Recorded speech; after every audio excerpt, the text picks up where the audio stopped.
guys, so kadlawon pa no, and we are actually going to tayod karon kay padulong ta sa Dong Emil's Balbacua.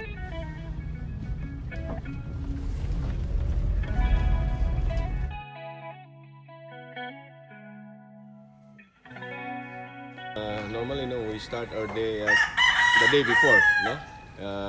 Because ang kaning Balbacua lang siya, it takes about a day or two from preparation to cooking, no?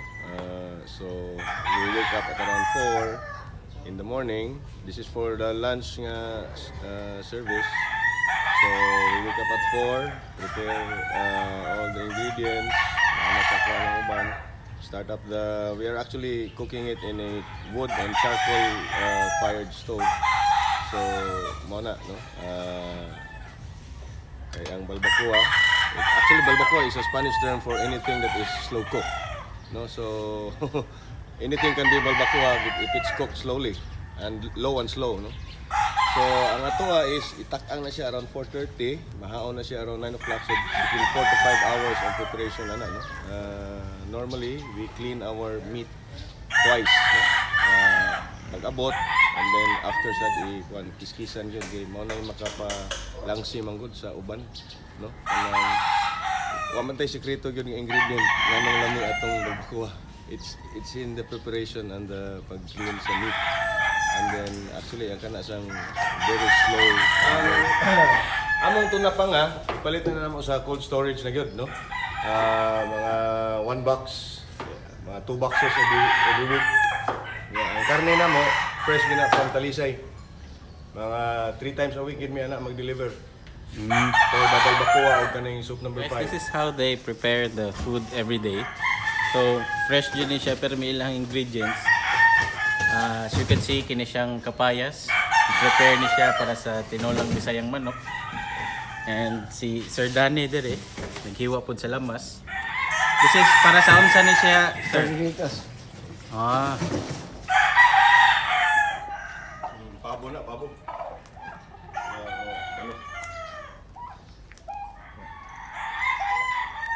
Palit yun sa kuan, sa Katmon, Sugod, Carmen. I-deliver po na diri live. Every week, no? Nami 20 up to 30 heads. Tapos anta dito pikas pod nga pinsa. Kay mo keep stock yun may between 25 to 30. No? Kay usahay magnihit lagi. Katong yung inangat Pasko. Sus, inilugay. Adtos bukid mga tao.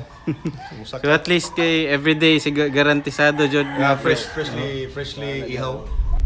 So one of the best thing about going to Dong Emil's Balbacua is that it's just a few meters away sa historical landmark nila diri sa Liloan called the Lighthouse. So stick around guys because we are about to feature one of their gems here in Liloan. So maghuwat lang ta nga maluto to ang Balbacua, ang tinola nga Bisayang manok ug ang soup number 5 para igbalik na to dito, kapalit na tan, finally we can taste it. So see you guys later.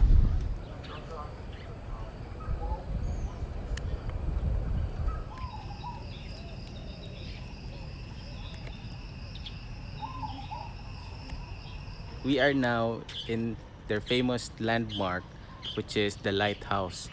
So let me just tell you something about this lighthouse guys. This is actually built by the Americans in 1904.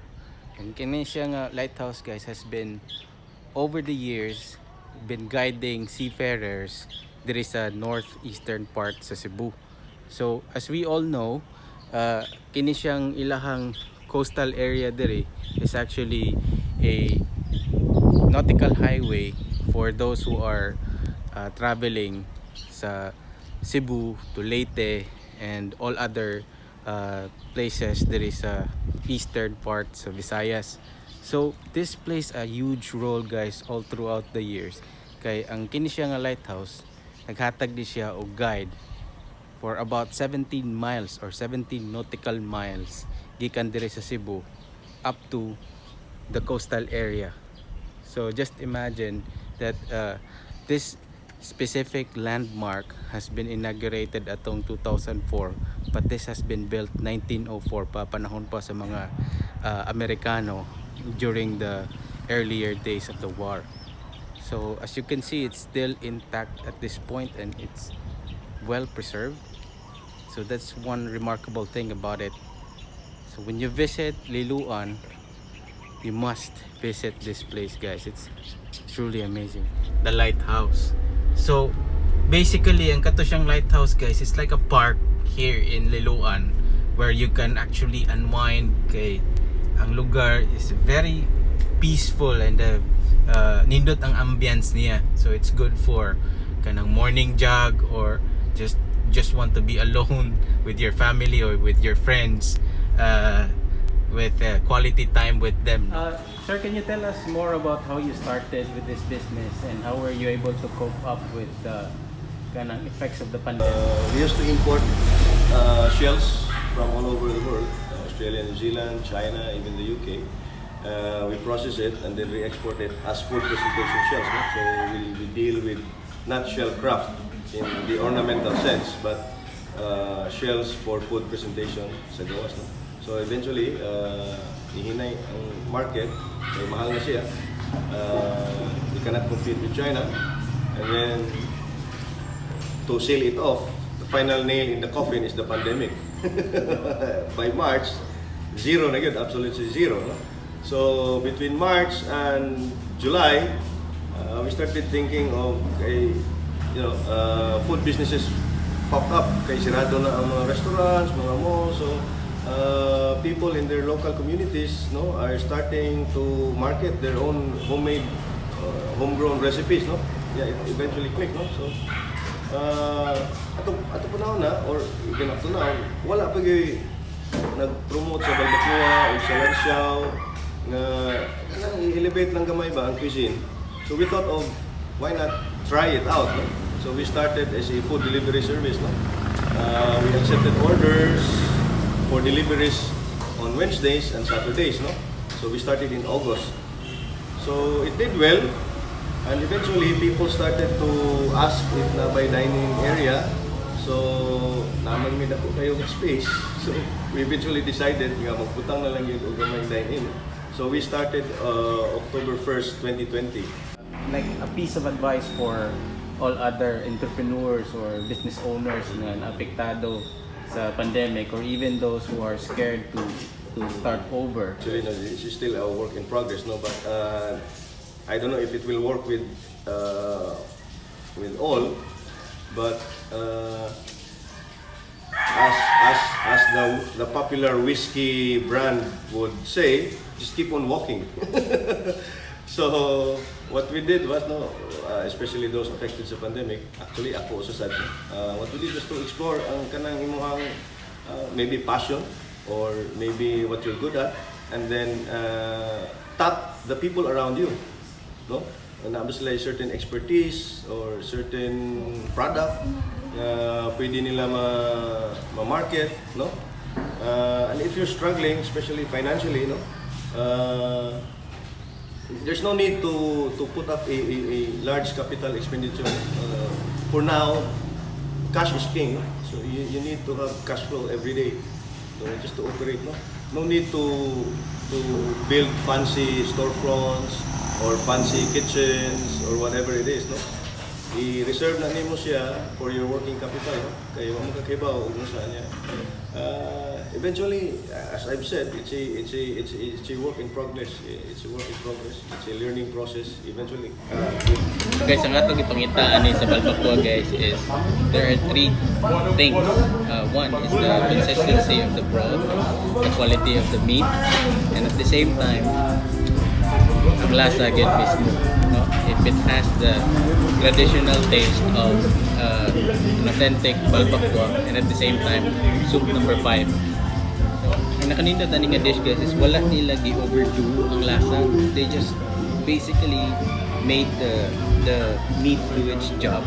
All they did was just to cook it slowly sa charcoal o sa firewood, para consistent ang iyang texture sa iyang meat, at the same time sa iyang kalapot sa sabaw. So go ahead and taste the meat right now. Here.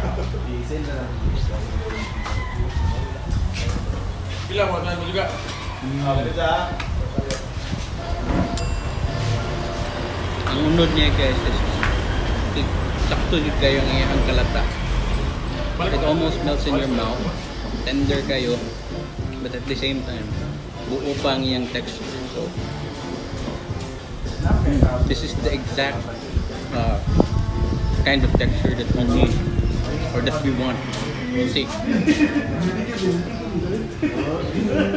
So, unlike sa uban ng mga barbakuan guys, ang ilaha diri is naagid tong ikog, nasa ng katong ilang kini, ang TL. So I chose this TL kay mas mo man akong preference. So sa gingon pa ni Sir Emil ganina, it's really up to the preference of the customers kung sa gid nila prefer. Naiban ganahan sa panit, naiban ganahan sa ikog. But for me, the TL is actually the best part. So we'll see.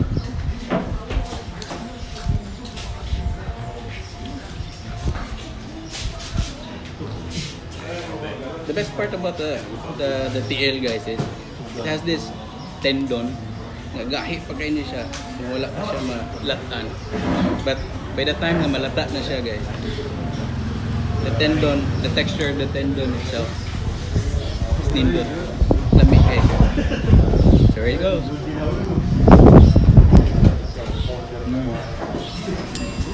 This is authentic, traditional way of cooking Balbacua. So every serving that they have comes with a one serve sainani. It's actually for free. It's a ginamos, kanang ginagagmay nga ginamos guys. Almost ka ng mga binatilya nga Zaragoza. So let's see kung sasakal me if we pair it with the dish. So some would just prefer nga limoncito lang ibutang, but for me it works well with vinegar. And of course, the sili.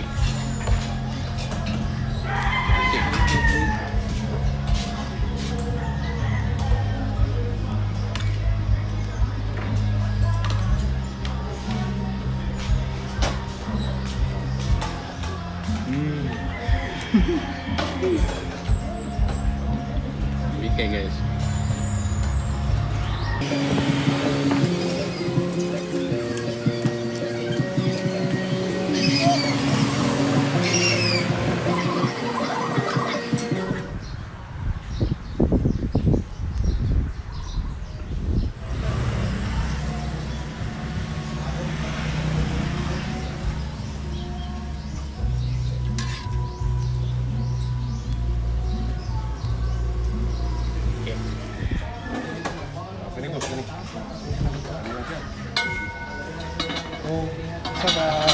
Please come and visit us. There is a Liloan sa atong inato nga karinderya. So how do they find this place guys? Yeah, you can actually visit our page at facebook.com Emils. And if you happen to drop by sa Liloan, we are just across the Petron gas station. You take the road going to Parula, Lighthouse or Amara. We're just a few hundred meters away, and we're on the left side. You will never miss the logo. Thank you, sir. All right. So guys, we have finally concluded our feature for today. There is Dong Emil's Balbacua, and so far, guys, it didn't disappoint. It is exactly how we expected it to be. No, ang ilahang pagkaluto sa ilang Balbacua, and at the same time, sa ilang other dishes like the soup number 5, or mostly commonly known as lanxiao. So see you guys in my next travel and food vlog, and please follow Moy Palaboy on Facebook and Moy X the Man on YouTube channel. Bye.